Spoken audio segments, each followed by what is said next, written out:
परम सतगुरुदयाल के चरणों में प्रणाम करते हुए सभी साधक बंधु बांधव, अभी हम सभी लोगों ने, अग्रवाल साहब ने महापुरुषों के उपदेश में कुछ अंश लिए और सभी ने भजन के माध्यम से भी अपने भाव प्रकट किए।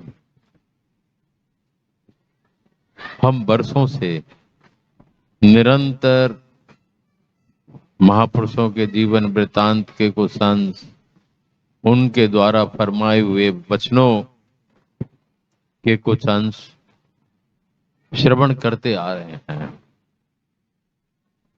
श्रवण करना और अंगीकार करना दोनों में बड़ा अंतर होता है। उनको स्वीकार करना और अपने जीवन में कुछ अंश लाना, उनका बहुत महत्व है। खाली हम सुनते रहते हैं, निरंतर वही सब बातें होती हैं, वही सब वचनों के अंदर फरमाया जाता है और उनके जीवन घटनाओं से जुड़ी हुई कई घटनाओं को हम श्रवण करते हैं। त्याग का महत्व सुनने में आता है और अध्यात्म की तरक्की किस तरह से हो, ये भी उसमें मौजूद रहता है। हम अपने आप को किस तरह से बैलेंस करके और एकाग्रचित्त होकर के उस मालिक के प्रति अपनी भावनाओं को प्रकट करते हैं, उनके प्रति, ये हम सबको अपने आप में पता होता है। सद्गुरु सदैव हमारे हित के लिए ही अवतरित होते हैं, जिसमें हमारा जीवन जो हमें मिला है वो सफल हो सके और अंतिम लक्ष्य जो है उनके चरणों में सदा के लिए हमें जगह मिल सके, ताकि हम आवागमन से निवृत्त हो सके। कई लोगों की बड़ी विचारधारा होती है कि ज्यादा साधना करेंगे, ज्यादा नाम का जाप करेंगे तो फिर दोबारा नहीं आ पाएंगे, तो हम आते रहेंगे तो सदगुरु भी आते रहेंगे हमें तारने के लिए। ये भी भावनाएं होती हैं कईयों की, और कुछ ना कुछ गलती करें तो निश्चित है वो उसको सुधारवाएंगे और फिर आएंगे, तो उनका सानिध्य हमें बार बार मिलेगा। लेकिन वो ये नहीं सोचते ये मनुष्य देह बार बार मिलेगी कि नहीं, जिसके माध्यम से हमारा काम बनता है। देवता भी इस नर देह के लिए तरसते हैं। बिना नर शरीर के ऐसा कहा जाता है कि मोक्ष की प्राप्ति नहीं होती, उससे निवृत्त नहीं हो पाते, पुनः पुनः गोता खाते हैं। और 84 लाख योनियां जिनका की वर्णन आता है शास्त्रों में, पता नहीं हम क्या क्या बने होंगे और आगे क्या बनेंगे, हम लोगों को होश ही नहीं रहता है। कि कर्म के अनुसार योनि मिलती है, जहां हमारा अटैचमेंट ज्यादा हो जाएगा उस तरह की योनि मिल जाएगी। हमारी वृत्ति जिस तरह के कार्य करेगी उस तरह की योनि मिलेगी। सर्प की योनि में मिलती है, उसमें भी क्या जाता है कि कुछ कार्य ऐसे हुए थे कि एक शाप मिला था एक ऋषि का, उसके बाद राजा को वो अजगर की योनि प्राप्त हुई थी। पड़े रहें, खाते रहें, अपना तो अपना, दूसरे का भी कोई ख्याल ना करें। देखिए मनुष्य योनि के अंतर्गत एक यही योनि ऐसी है जो सबके दुख सुख को समझती है, अनुभव करती है और अपने दुख सुख भी व्यक्त करती है। जानवरों में ये चीज नहीं होती। पक्षियों में ये चीज नहीं होती कि वो अपनी बात अपन तक पहुंचा सकें, लेकिन आदमी अगर देख करके समझ सकता है कि इसको तकलीफ है, कभी अगर किसी पक्षी को या जानवर को चोट लगती है तो मनुष्य योनि में ही वो शक्ति पैदा होती है कि खुद भी तर सकते हैं और दूसरे को भी तार सकते हैं। खुद सच्चे साधक बनते हैं तो सद्गुरु कृपा से वो पद भी मिल सकता है कि जिसमें तरन तारण की शक्ति हो। नहीं तो दुनिया में तो गोते खाते रहते हैं, होश ही नहीं रहता है। मोह के बस में इतने अटैचमेंट्स हो जाते हैं कि किसको पकड़ो किसको छोड़ो।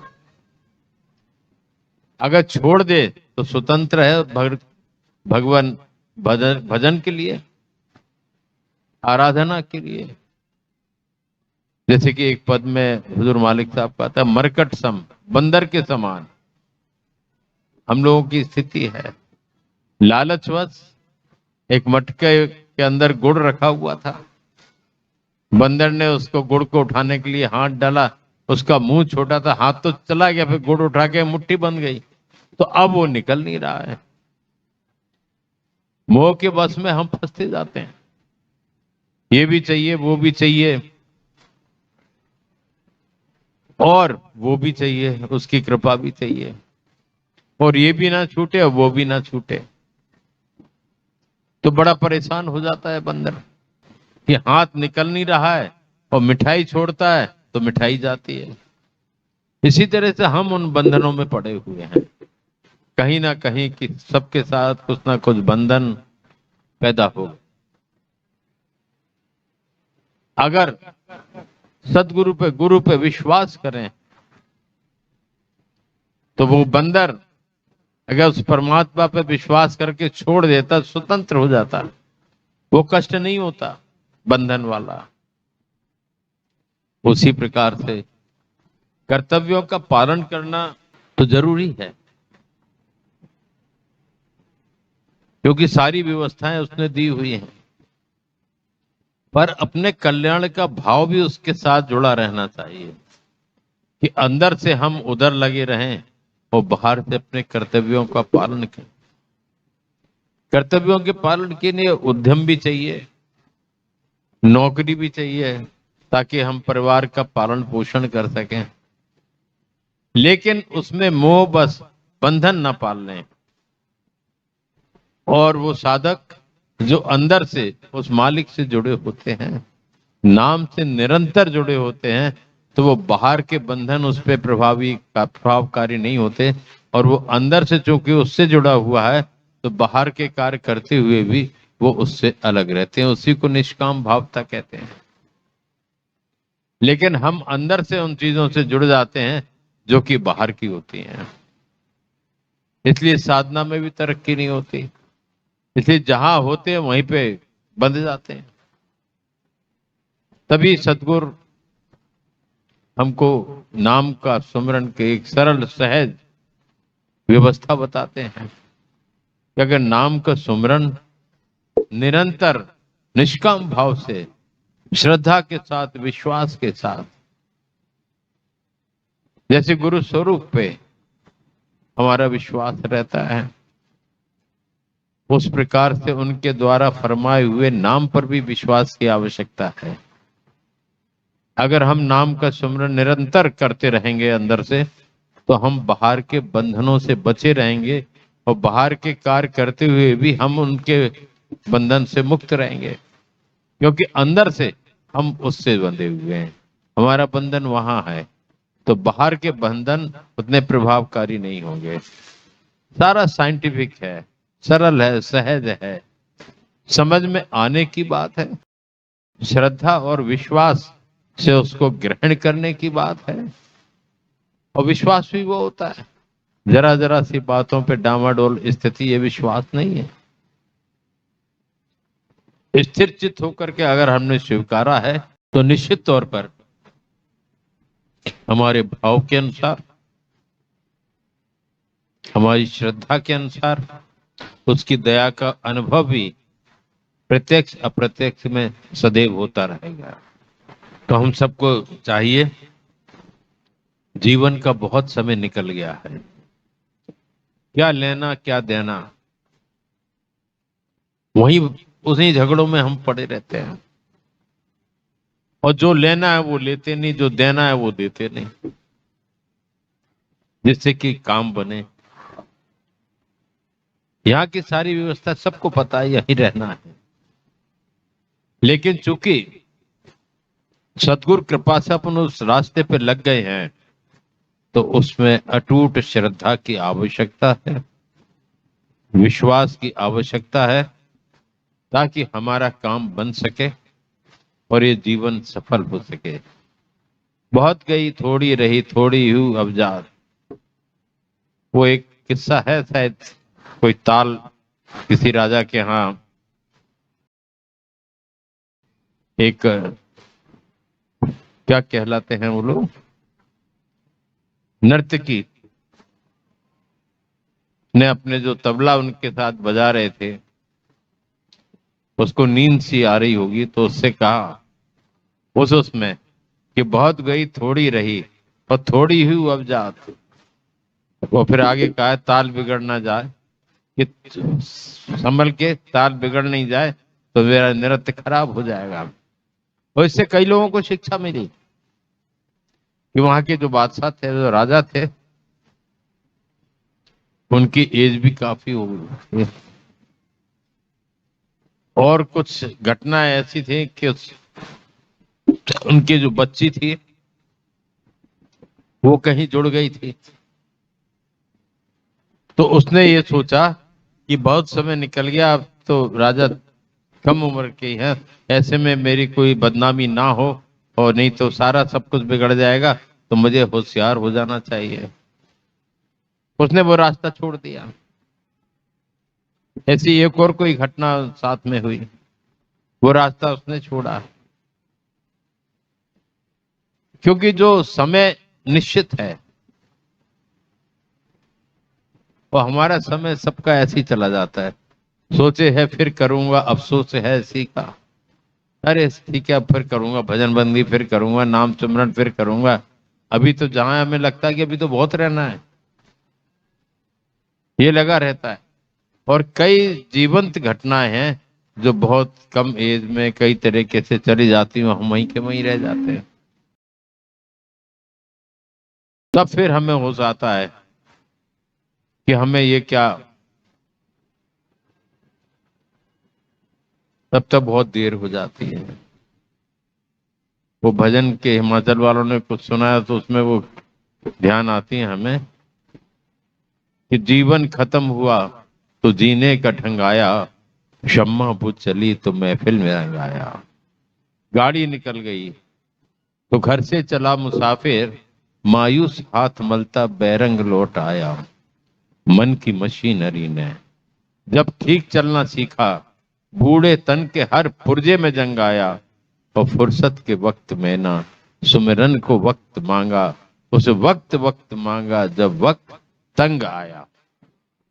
तो हमें पता नहीं लगता है, वो हाल समय आ जाता है। तो अभी भी चेतने की आवश्यकता है। इतने वर्ष हम सब लोगों को साधना में लग गए, कुछ नए भी जुड़े हैं, कुछ पुराने भी हैं, लेकिन जिस तरह चलना चाहिए हम लोग नहीं चल पाते, बेफिक्र हैं। तो वो बेफिक्रता अच्छी नहीं। एक शब्द है, चेतो रे प्यारे तेरे भले की कहूं, उसमें भी बहुत कुछ आ गया। पर भक्ति हो, सच्चे साधक बने और सच्चे उन सदगुरु के अनुयायी बने और उनके द्वारा फरमाए हुए नाम का सुमरन, जो कि कलयुग में उससे सरल कोई भी व्यवस्था नहीं है जिससे कि काम बनता है। कलयुग केवल नाम आधारा, सुमिर सुमिर नर हो जाए पार।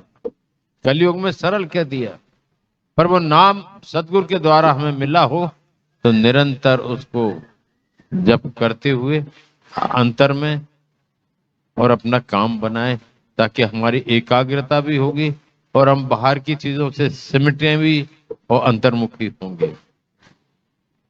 आज जितने भी साधक आए हुए हैं, सबको उसी तरह से चलने की आवश्यकता है, चेतने की आवश्यकता है, अपने जीवन को सफल बनाने की आवश्यकता है। हम लोगों का सौभाग्य है कि ऐसे सद्गुरु जिनकी कृपा हम सब लोगों को प्राप्त है, उसका लाभ जो उठना चाहिए वो हम नहीं उठा पा रहे हैं। प्रयास करें, अभी भी कुछ नहीं, अपने तल्लीनता के साथ, श्रद्धा के साथ, नाम पर विश्वास करते हुए निरंतर अंदर से नाम का जाप करते रहें और बाहर से अपने कार्य जो करने योग्य है उनको करें, ताकि निष्काम तभी आए और उसकी कृपा सदैव हमारे ऊपर बरसती रहे। ओम।